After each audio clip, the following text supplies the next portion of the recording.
All right, let's do it. Let's do it. Trying to stick with my obligations. What's good? It's your boy Brian Keith, or just Brian Keith. But out here in these New York streets, they call me Cappuccino. You know, I come to you today to continue on from yesterday when I talk about, your thoughts of things. And sometimes you might have to just go elsewhere to get away from your old surroundings. Because your old surroundings, one, might not be as committed to you or as, I gotta stop saying but you gotta think. Your recent circle may not be as, like I said, as committed, but also may not be wishing you the best. And yesterday, I besides the fact that, they can physically be detrimental to you, they can say detrimental things to you directly, but also they may not, though they might not use their words, their actions can speak passively.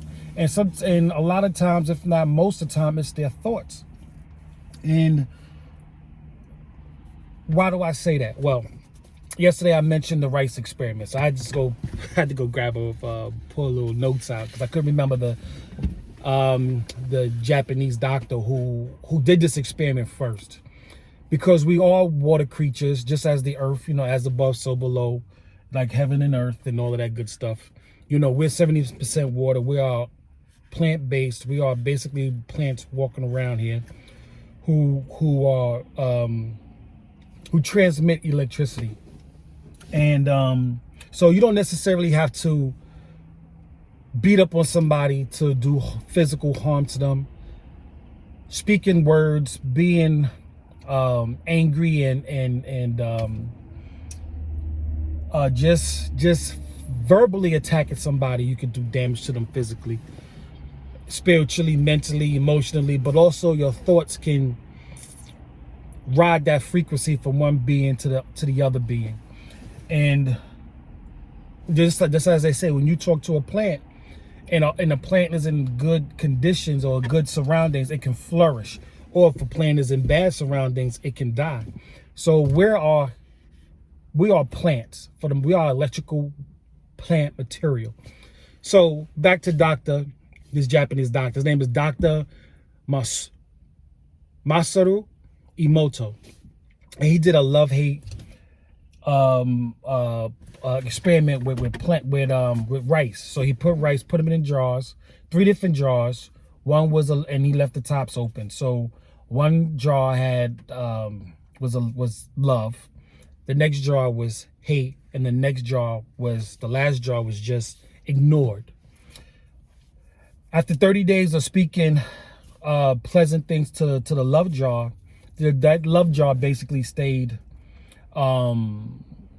unchanged. It turned yellow a little bit, but it gave off a sweet aroma. The hate jar, and this, you see many experiments done after him, just trying to see if they could replicate it and if you get the same result. And the results have been consistent. That the hate jar it turned moldy. It turned dark brown. The color darkened tremendously underneath the jar. When you looked underneath the jar, it was mold. And the smell wasn't pleasant at all. Not like the love jar. The love jar had a very sweet aroma. The hate jar had a bad aroma and was moldy and brown. The neglected jar was not too far behind the hate jar. The neglected jar had mold. It darkened, and in some cases was even worse than the hate jar. I say all that to say is what? Someone doesn't have to physically harm you. They don't have to verbally abuse you, but just neglecting you, just like I said, they could be fronting and be like, "Hey, Joe," but in the background have mean thoughts and do not wish you well. And if you stay in that environment, it could affect you physically. You'd be wondering, why do you feel this way? Why when I get around this person? Because this happened to me. This happened to me. You wonder why you're not feeling good. You wonder why all of a sudden you have an upset stomach. You know, I was an ex of mine, I ain't gonna say no names, but an ex of mine, I didn't realize, and that was a really tumultuous time. And this is why I said in other videos that the majority of times, well, a lot of times, there are plenty of times, I will say, that when you're just about to go through a breakup, a baby, all of us, you know, a baby comes into play. Then you're gonna have a clean breakup, but she has other plans.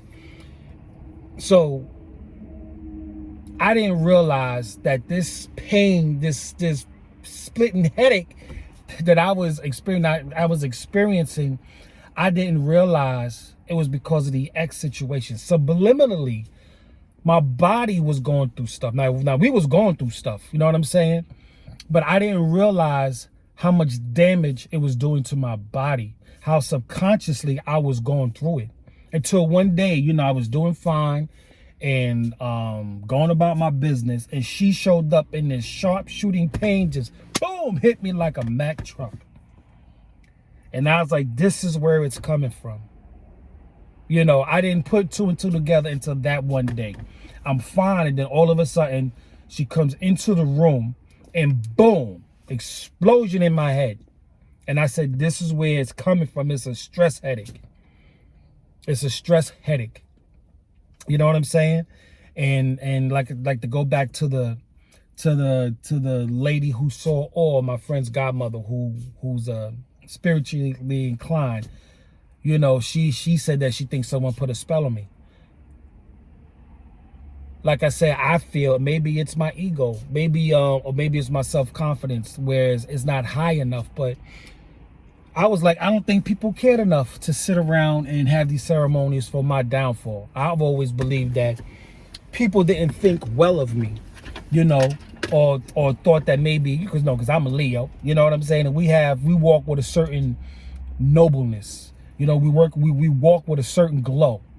And maybe that light that I emit, maybe it pissed certain people off, or maybe in their head, because of their confidence, they think that I'm not all of that. So when I come into the room, or maybe is this something that they see about me that I don't see yet? You know, maybe there's a thing where when I walk into a room, certain spirits get irritated, and in their head, they, you know, those negative thoughts that they're having and despise that they have of me in their head and their spirit gets transmitted to me in my frequency. You understand what I'm saying? So it's my belief that if you are in a room or in a social circle where people are not don't wish you well, do not wish you the best, you might be going through it spiritually. You might be going through it physically. You just haven't put two and two together yet. You wonder why certain projects aren't going through, or certain projects and ambitions and attempts only but get so far. And really what it comes down to, you might have to really change your circle. You know, you might have to change locations. Start with a new crowd. This is why I'm here. Right now at this point, this is my I want to say my 25th day. And I do this because right now I know that nobody's probably watching. You know, I have views. I have, you know, eyes on me, right? I don't know how far. If you come this far, I thank you. Please subscribe. Please subscribe. Let's have a talk. You know, do me a favor, like Poor Man Podcast would say. Give me that HBO special. Help a brother out. You know, but I come here because I realize that I can only go but so far. Maybe let me go out here on my own, and maybe my tribe will find me.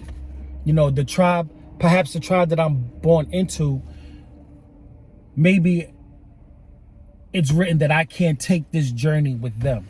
Maybe we've gone as far as we can go.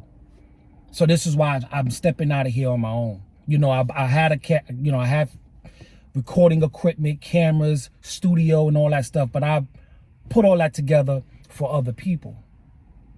So now I've come in, I said, you know what? The stuff that I want to talk about, the stuff that I want to grow on, I might have to go out and venture on my own. And this is why I'm here. This is why I'm here. You know, maybe I can only go but so far, because maybe the circles that I've been in hope to see that I don't get that far. You know, they just might be tagging along because things just might turn out and they can continue to take the ride. I don't know. But you know what? I've tried that way. Now let me try it this way. Let me go out on my own. You know, I remember one time the same ex that I spoke about earlier, who I got sharp headaches from, stress headaches from, you know, I packed up my child and we left, had nowhere to go. And one thing that I didn't know is that I couldn't stay there another day. You know, I realized that I couldn't be amongst this one more day and had nowhere else to go. I took my son, dropped him at my mother's house, and I went and stayed with the with my god brother for a little while until I got it together. And here I am in the suburbs now, because I was in the streets of the BX at the time. So I don't know where I'm gonna end up, but I know, what I do know is that I couldn't stay there. We had to go. Picked up my child, packed them up, and we was out of there. You know what I'm saying? Because as I said, they lied. We're gonna get into the lie. And I really,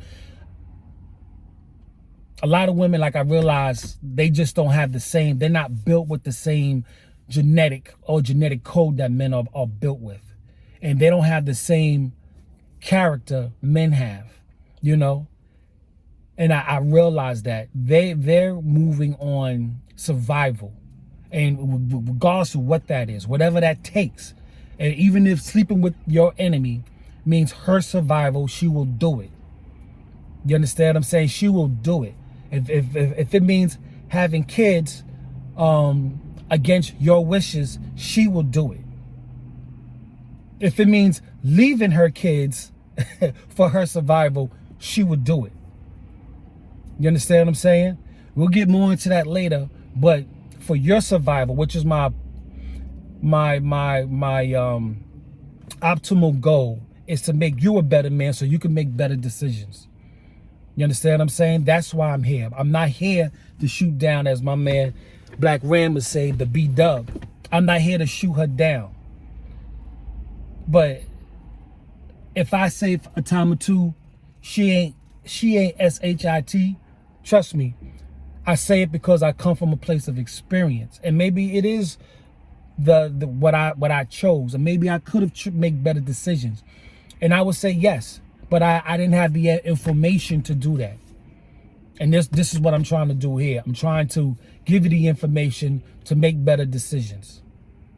And it starts way long ago. You have to, as you're taking your steps, you can't really say, well, I'm gonna do better next time. There might not be no next time. We're gonna avoid the next times. We're gonna get it right. We're gonna get it right now. And taking that next step to something better might mean leaving the circle you're in now. And this is why I bring up the Rice Experiment by Dr. Masaru Emoto. Because as you see in the Rice Experiment, not only the words, well, words mean things, and intention, which is the biggest thing, intention can do harm to you. Now, there's an experiment out there, the Rice Experiment, where not only words were spoke, but there was the thought of. One jar was thought of this way, that jar was thought of that way. And the mere thought made the difference in whether something flourished or something died. So if you're in a situation, in a circle, in a relationship where things aren't flourishing, things are constantly failing, chances are you need a new surrounding. And I'm here to tell you, and I'm here to wish you well. Take that step. I'm here to take the step. I'm here to take the step. I'm here to take the step with you. Take your step. Start planning your exit. Start planning your new journey. Start, like I said, I'm on this 5-year journey. This is day 25. I got couple of thousand more days to go to get where I want to be. This is only day 25. So, you know, I'm here to take it with you, and I'm here to tell you, chances are it's your surroundings. You might have to change your surroundings. So, with that being said, it's your boy Brian Keith. I'm gonna get up out of here. It's almost time to pick up the babies. My day off, and I try to do little small things to compensate for the times that I can't be around. Like gotta go to work. So with that being said, my good people, I wish y'all well. Remember, be proactive, be productive, and most importantly, get out of that hateful circle so you can be positive. All right? Surround yourself with positivity and encouragement. And if you can't get around it, come check in with me. I'll give you some of that. All right, it's your boy Brian Keith, and I'm out. Peace.